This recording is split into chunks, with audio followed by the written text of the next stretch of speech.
So,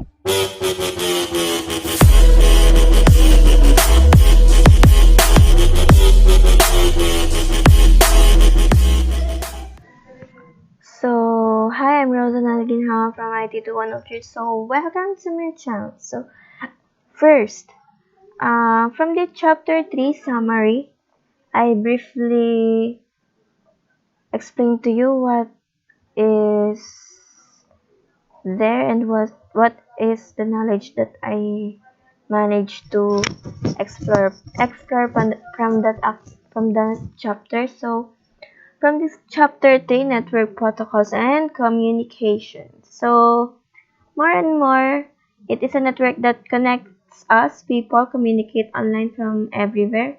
So, conversation in classrooms spill into instant message chat session and online database continue at school, and new services are being developed daily to take advantage of the network. So from this chapter, we have here message timing, which is under, from that under is as the assess method, which is the assess method determines when someone is able to send a message. So if two people talk is the same at the same time, a collision of information occurs and it is necessary for the two to back off and start again.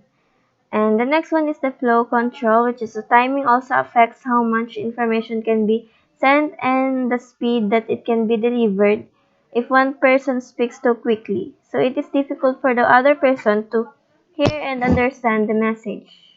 So the next one is the response timeout. So if a person asks a question and does not hear a response within an acceptable amount of time, the person assumes that no answer is coming and reacts accordingly. So in here, we have here the protocol interaction, which is the communication between a web server and a web client is an example of an interaction between several protocols. So at this protocol interaction, under that is the HTTP. So HTTP is an application protocol that governs the way to a web server and a web client interact. So the HTTP defines the content and formatting the requests or the responses that are exchanged between the client and the server. And the next one is the TCP. The TCP is the transport protocol that manages the individual conversations.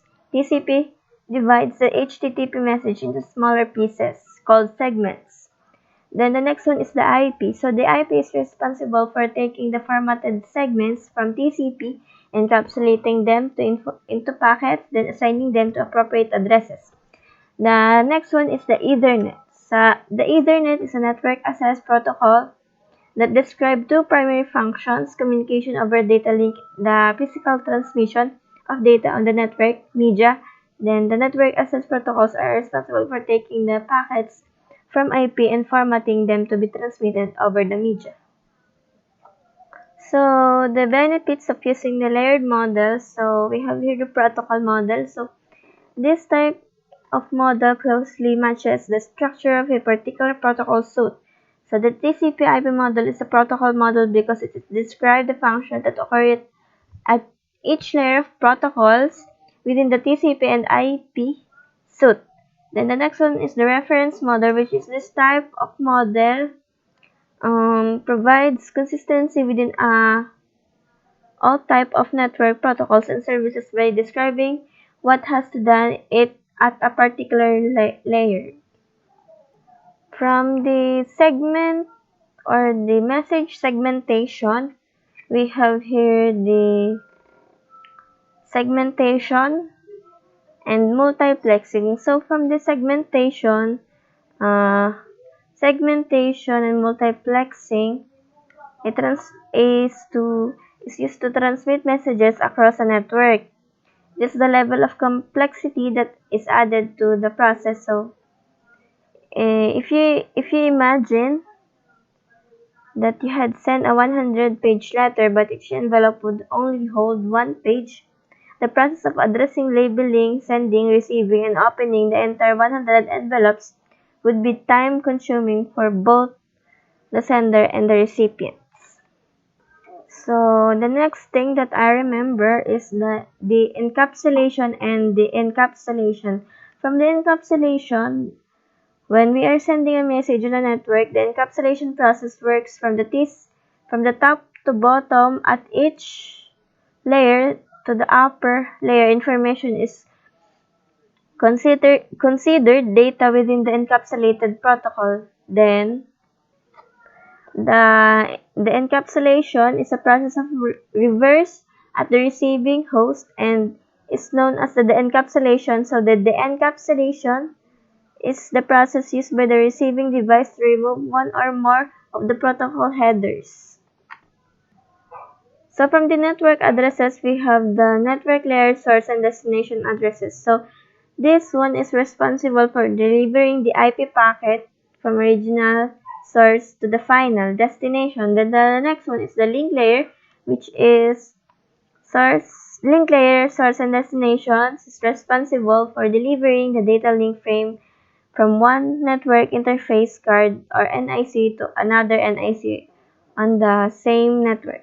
So we also have here the source IP, which is the source IP is the IP address of the sending device, so the original source of the packet. And then the next one is the destination address, which is the IP address of the receiving device, is the final destination of the packet.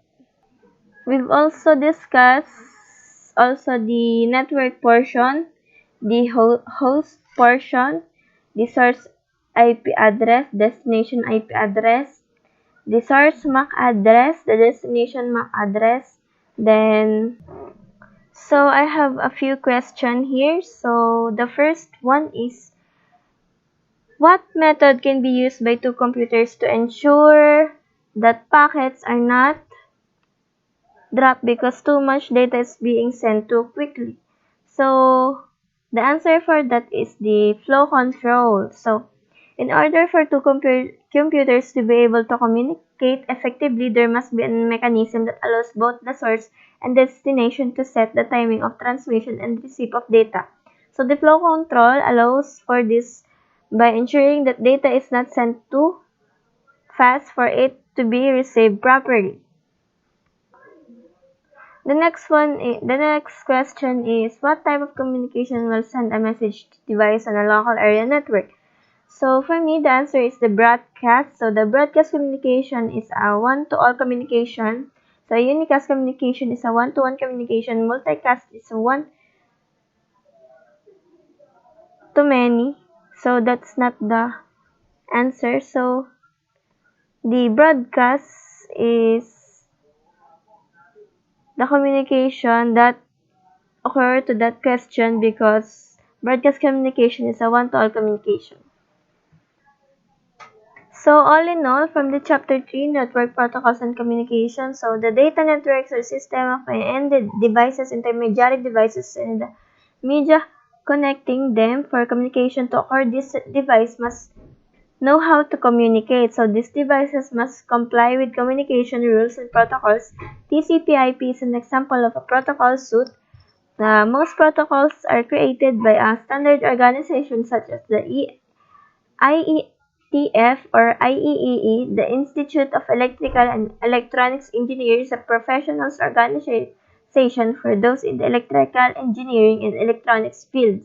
So the ISO, the International Organization for Standardization, is the world's largest developers of international standards for a wide variety of products and services.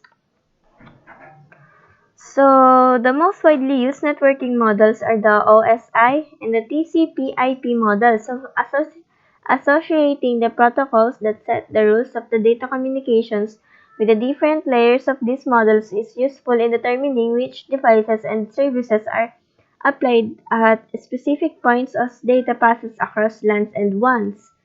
Then the next thing is the data that passes down the stack at the OSI model is segmented into pieces and encapsulated with addresses and other labels. So the process is reversed as the pieces are encapsulated and passed on the destination protocol stack. So the OSI model describes the process of encoding, formatting, segmented, and encapsulating data from transmission over the network. So I think that's all for this chapter. So thank you for watching.